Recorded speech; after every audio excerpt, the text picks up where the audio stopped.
It's a contentious issue. Who is friend and who is foe? And on the Syrian battlefield, Turkey and the United States don't see eye to eye.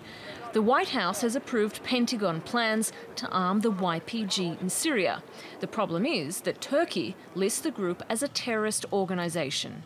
YPG, PKK ikisi de terör örgütüdür. Hiçbir farkı yok. The YPG and PKK are both terrorist organizations.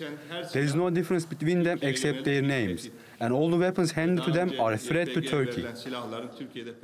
The foreign minister says Turkey has proof. US weapons already supplied to the YPG have landed in PKK hands. And that group has waged war against the Turkish state since 1984. But US generals see the YPG as allies in the upcoming fight to remove Daesh from its so-called stronghold of Raqqa. We will deploy whatever capability is necessary here.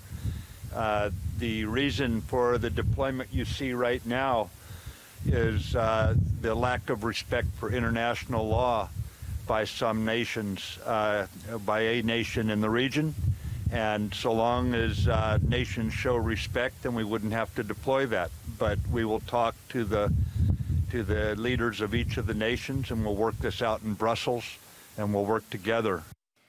Turkey and the US are NATO allies, and Turkey's Incirlik air base in the south is a strategic necessity to the US air campaign in neighbouring Syria. Bir kez daha açıkça ifade ediyorum.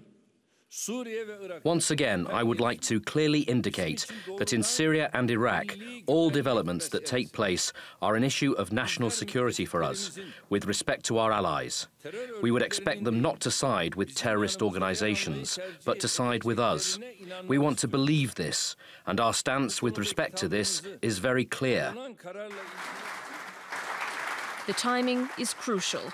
In just 5 days, the Turkish president will head to Washington to meet US President Trump, a meeting many say could make or break already strained ties.